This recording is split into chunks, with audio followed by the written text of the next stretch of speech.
했을 때에 바라는 하나의 요망이고 소망이지만은 그렇게 될 수 있는 모든 존재의 생명에서 그렇게 된다는 지역 기본입니다. 근데 이제 지역 환경에 따라서 이런 문제가 있어요. 그래서 이제 요 비유가 어떤 말이냐면, 개구리가 있습니다.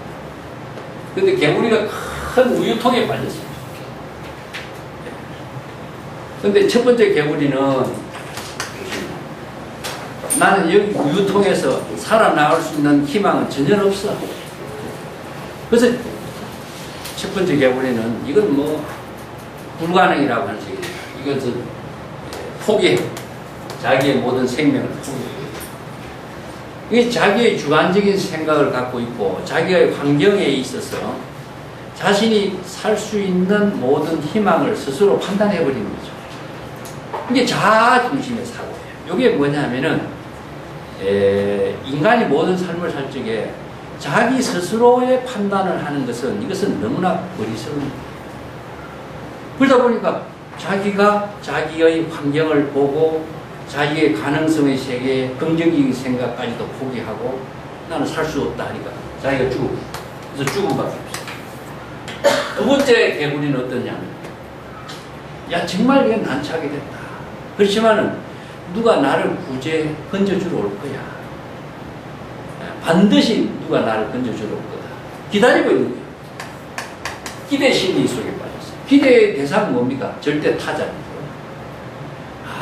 뭐 부처나 신이나 어떤 절대자가 와서 내 이 어려운 상황에 나를 반드시 구제해 줄 거다.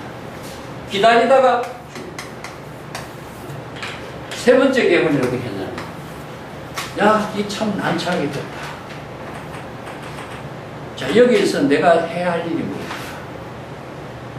그렇지만 여기에 자신이 희망을 갖고 있다라고 하는 것은 무엇이냐 하면, 그 희망이 외부의 희망이 아니라 자기가 할 수 있는 일을 생각하게 됩니다.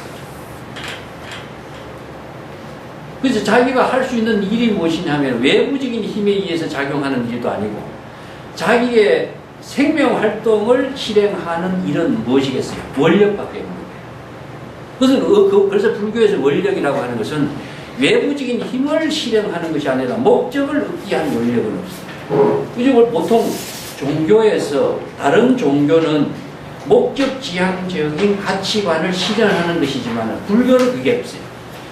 원력을 세운다는 것은 자신이 죽어있는 생명을 자신의 지혜로서 되살리는 일을 하는 것을 원력이라고.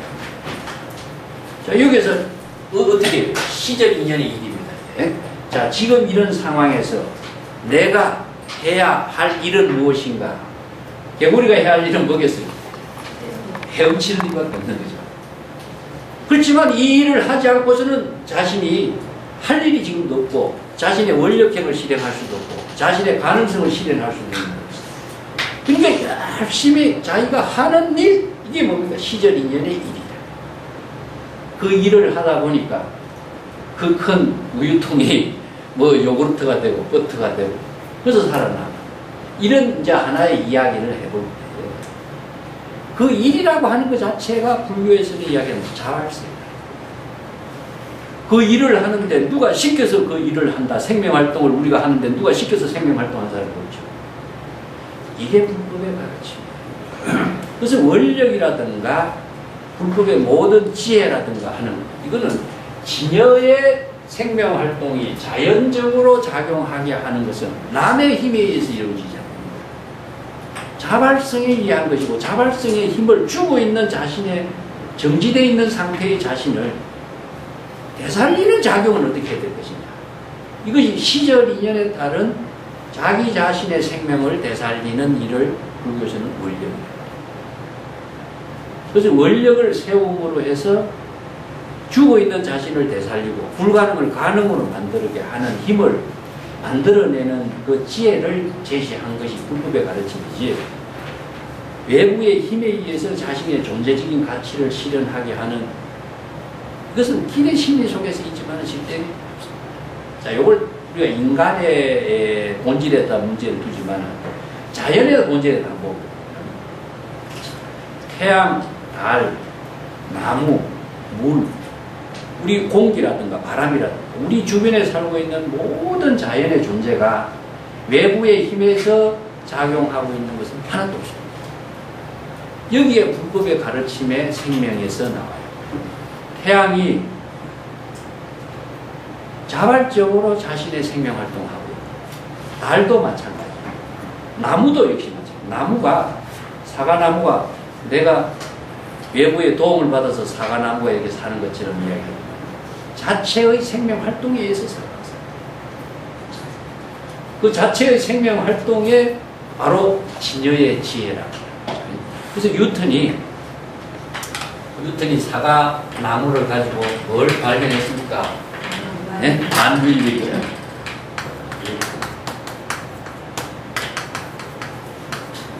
사과나무에서 사과가 떨어지는 거죠. 사과가 뚝 떨어지는 거죠. 그래서 만류인력을 개발했다. 이것은 무엇이냐면 당연히 사과나무에서 사과가 떨어진다라고 하는 것은 시절 인연의 일인 거죠. 그 만류인력 때문에 떨어진 걸까요? 아니면 사과가 생명 활동의 작용에 의해서 떨어진 걸까요? 어떻게 보세요? 만류인력 때문에 떨어진 겁니까? 근데 뭐냐? 뉴턴을 본 것은 뭐죠? 사과나무가 땅에 떨어지는 그것을 갖고 만류인력의 과학의 법칙, 물리적인 법칙으로만 제시했죠. 사과나무의 생명 활동은 보지 못한 거예요. 그래서 물리적인 연구라든가 과학적인 방법론이라고 하는 것은 피상적이고 객관적인 연구밖에 안 돼요. 생명 그 자체의 본질적인 연구라고 하는 것은 접근이 안 되고 있죠. 그래서 우리가 과학이라고 하는 시대에 종교는 어떤 의미를 갖고 있느냐? 다른 종교는 외부의 힘에 의해서 작용하는 종교의 어떤 가치를 추구하지만 불교에서는 종교라고 하는 것은 외부의 힘을 빌리지 않아야 되는 겁니다. 그래서 사과나무는 시절 인연에 따라서 예를 들어서 봄, 여름, 가을, 겨울 자체의 수분과 생명 활동을 통해서 사과나무가 자신의 생명을 나무로 열매를 맺었고 그 열매를 맺은 것은 가을이 되면 잎을 떨어뜨리고 자기의 또 새로운 생명 활동을 위해서 낙엽을 떨어뜨리고 열매를 떨어뜨리는 거죠.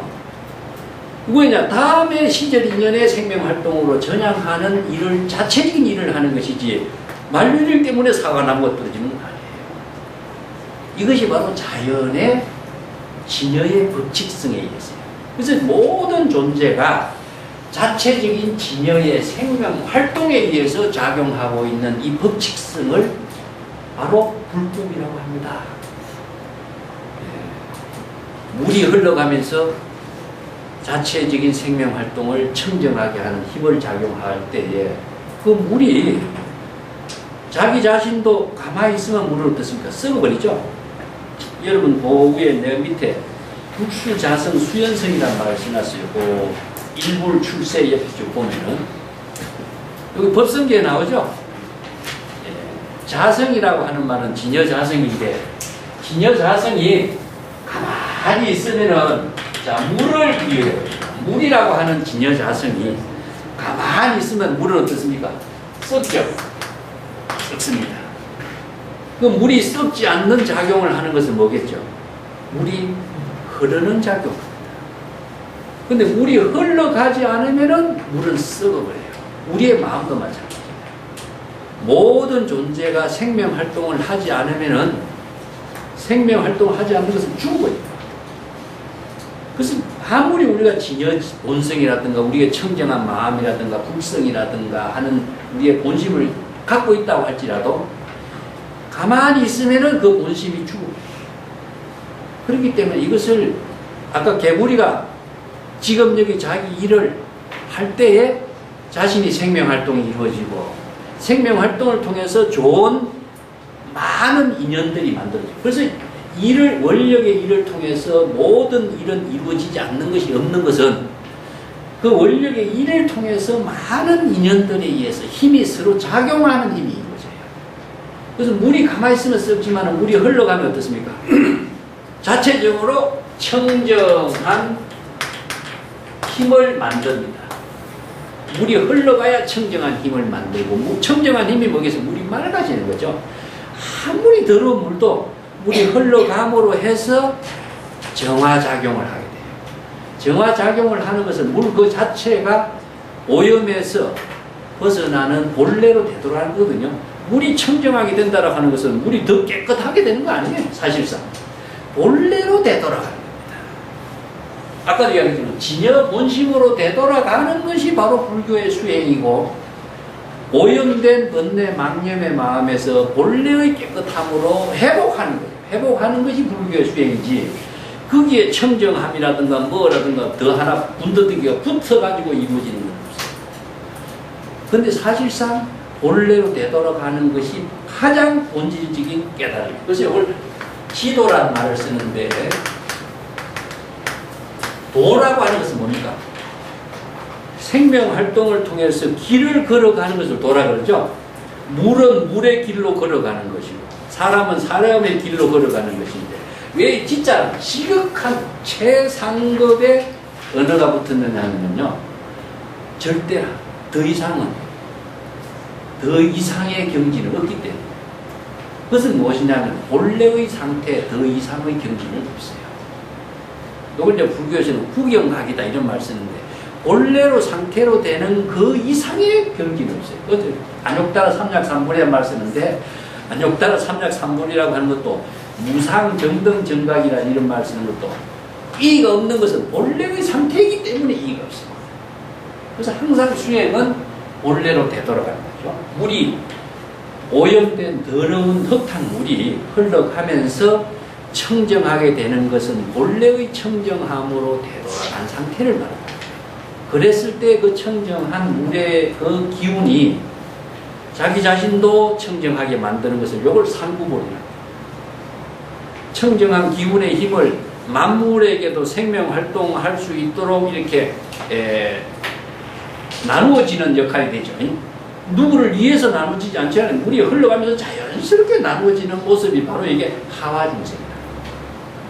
자, 이게 바로 불법이 진여의 지혜가 여법하게 생명활동을 할 때 상구보리도 되고 하와중생도 되는 것이지, 그것이 외부의 힘에 의해서 상구보리가 되는 것도 아니고, 누구를 대상을 두고 목적을 두고 상구보리가 되고 하와중생이 되는 게 아니에요.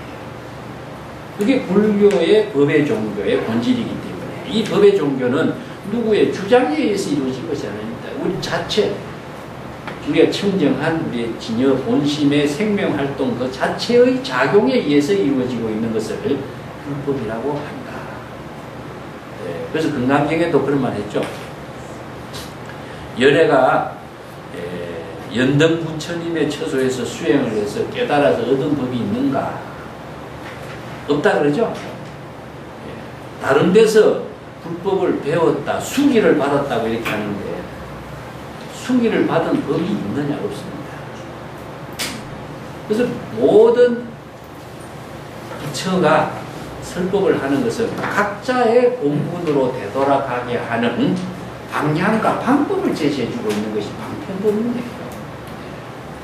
그래서 이 방편법문을 통해서 우리가 아까 여러 가지 언어를 사용하고 있는데, 요 진여 본심의 지혜로 작용하는 것을 불교에서는요, 조금 어려운 용어로 쓰면은 진실이라고, 진실을 다른 말로 한다면 불교에서는 진재라고 해요.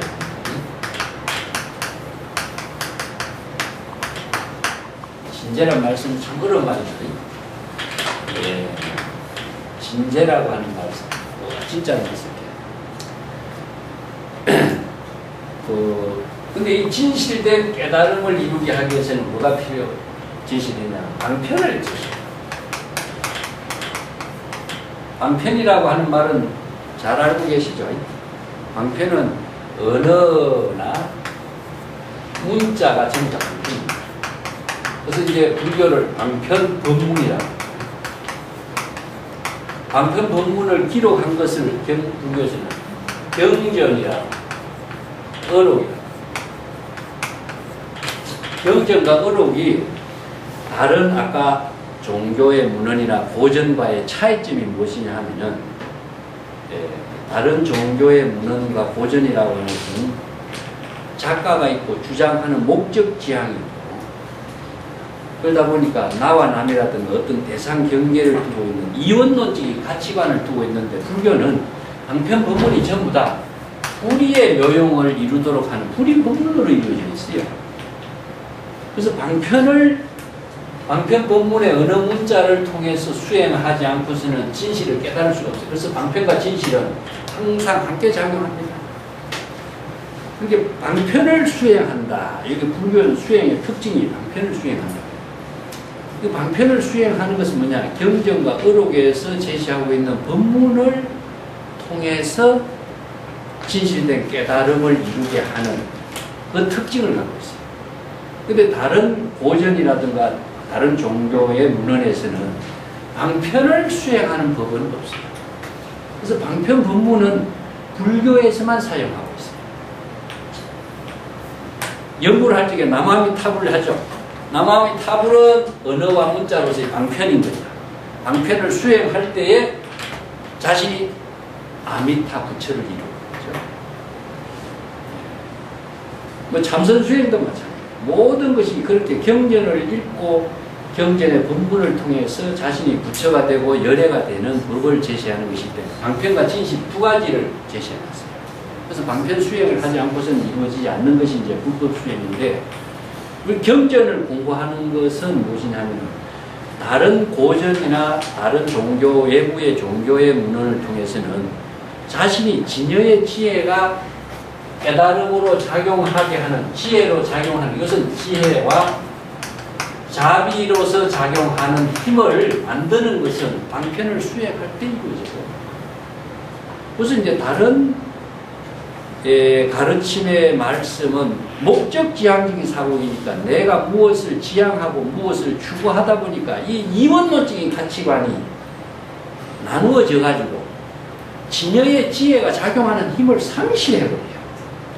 그래서 불법의 가르침에만이 이 이원론적인 가치관의 문제점을 벗어날 수가 있어요. 그래서 왜 불교 공부를 해야 하는가 하는 그 점이 이제 다른 고전의 수없이 많은데 불법과 차이가 무엇인가 하는 것이 참된 의미가 여기 있는 거예요. 그래서 경전에서 일체 중생을 모두 구제한다 이런 말 하는데, 다른 종교의 문헌에서나 고전에서는 일체 중생을 구제할 수 있는 지혜의 본문이 없어요. 그래서 불교의 방편 법문에만 거기 있습니다. 왜 그러냐? 자, 이 방편 법문을 설한 사람이 누구냐면은 진여의 부처가 이 방편 법문을 설하고, 그래서 부처는 어떤 사람이 부처가 아니라 진여의 본심의 지혜로운 생명 활동을 하는 것이 부처입니다. 이게 내가 부처가 된다라고 하는 것은 내가 중생심에서 벗어나서 진여 본심의 생명으로서 작용할 때 내가 부처가 되는 거예요. 그래서 내가 부처가 되어서 설법을 했을 때에 내가 열애가 되는 거예요. 내가 부처가 되는 거죠. 아까 물이 흘러가면서 청정하게 될 때에 자신이 부처가 된 열애 물이 되고, 자신이 청정한 물을 함께 나누는 보살도의 행을 하게 돼요. 그래서 누가 해주는 것이 아니다. 그렇죠?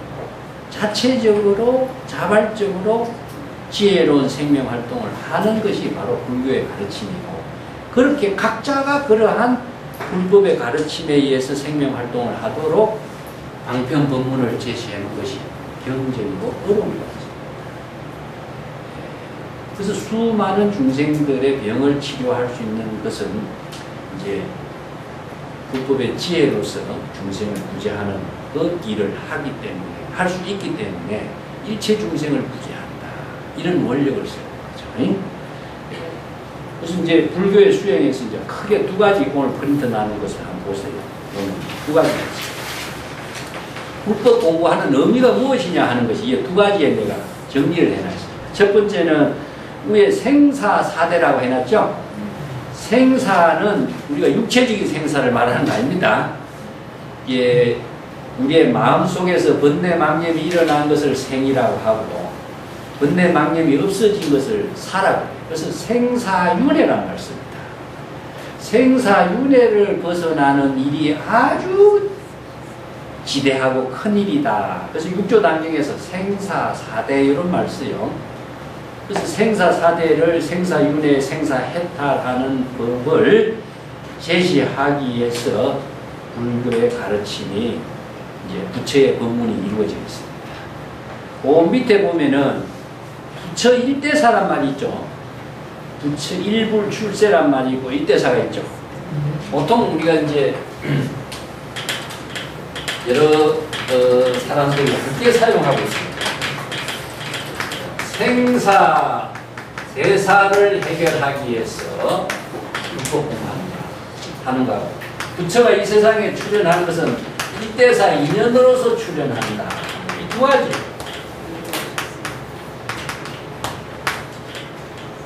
보통 보면 일대사하고 생사대사하고 같은 것이 아닌가 이렇게 혼동할 수가 있어요. 이게 어떻게 다르냐 하는 것을 이야기해요. 하나는 생사대사를 이것은 해결해야 할 문제. 생사대사를 해결하지 않으면은 생사의 윤회에서 벗어날 수가 있습니다. 이제 불교 용어가 이걸 이제 삼사라고 하는 말은 윤회라고. 그래서 이제 상공유사 같은 데도 보면은 제망명가 쓴 사람하고 생사로 이런 말도 쓰는데, 이 글자를 생사란 말을 하니까 육체적으로 태어나고 죽고 이렇게 이해를 하는 경우가 있어요. 불교의 용어들이 인도의 언어로서 중국에 번역하면서 이런 생사 이 말은 삼사, 이걸 생사로 번역했지만 이건 생사윤회라고, 생사윤회를 벗어나는 큰 일을 어떻게 해결해야 할 것인가. 이게 이제 수행의 중생에서 부처로서의 삶을 이루는 후법의 문제가 나와요. 그래서 내가 생사, 대사, 생사를 해결한 사람들 요사의 본부다 이런 말 쓰죠. 이거 방거사가 이제 마조대사를 찾아가서 생사대사를 해결하고 요사 일을 마친 본부가 되었다. 일을 마쳤다는 말이 무슨 일을 마친다면 생사대사의 생사윤회하는 일을 내가 해결했다는 말이거든요. 그러니까 생사윤회에서 떨어지지 않는 경전에서는 불퇴전의 경지다. 그래서 불퇴전의 경지가 되었다 하는 것은 이제는 불법을 깨달아서 내가 자발적으로 진여의 지혜로운 생명 활동을 함으로 해서 중생의 생사윤회에 떨어지지 않는 경지를 내가 체득했다. 이런 이야기예요. 그래야 자신이 모든 진여 본심의 지혜로운 생명으로 보살도를 실행할 수가 있죠. 그래서 불퇴전의 경지를 됐다. 생사윤회에서 벗어났다. 생사윤회를 해탈했다 하는 경지가 되어야 진정한 보살행을 할 수가 있는 거예요.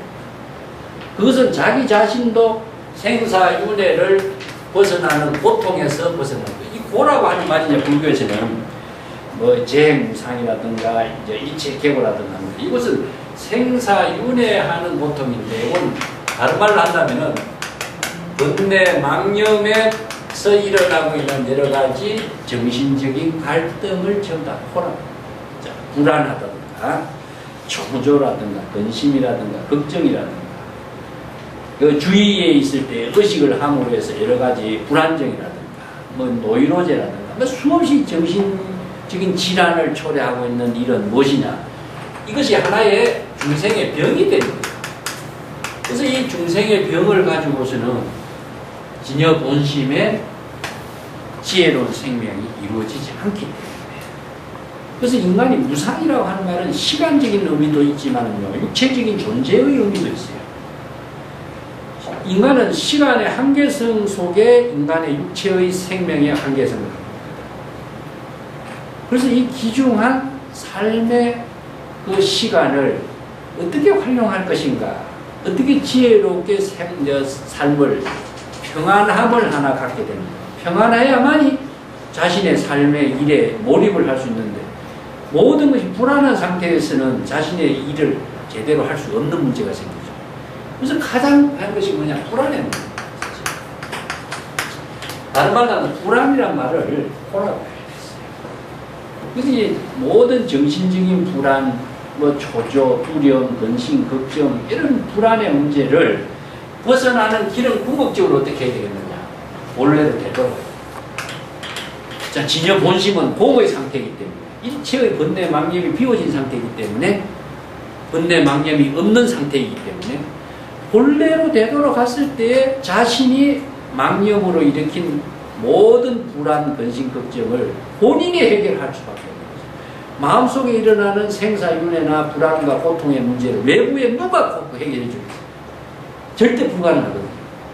그래서 이제 참선 수행은 무엇이냐? 물이 흘러가면서 시절 인연에 따라서 자신을 정화시키는 작용을 하는 것을 정화작용이라고 하는데, 참선 수행은 자각으로 해서 방편의 지혜를 활용을 통해서 자신의 번뇌 망념을 비우는 정화작용의 방법을 불교에서는 참선 수행이라고 합니다.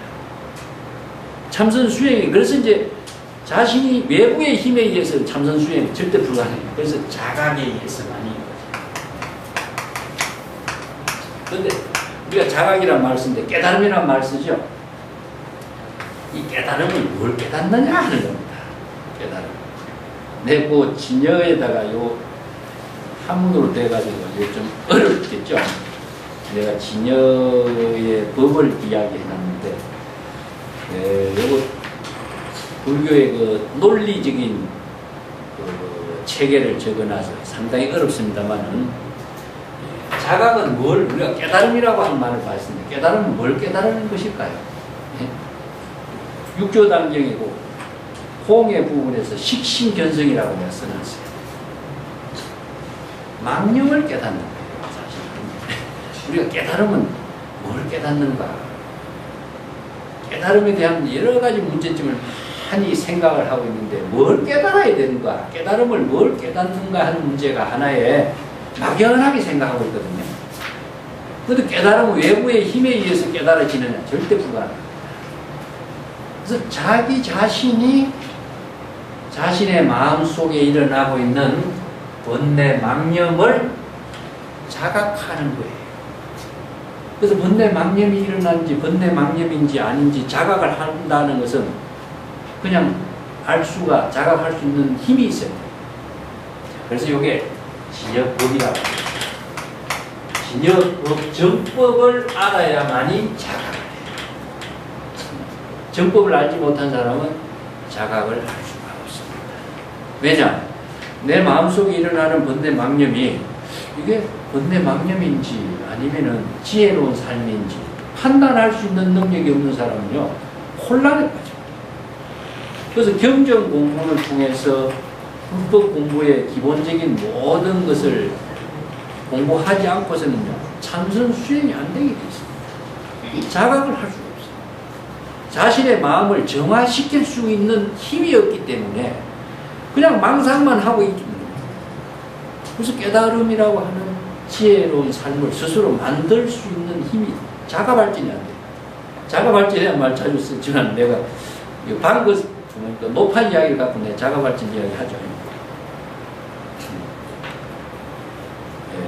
수행자들도요, 높아선 이야기는 갖고 있습니다. 어떤 높아가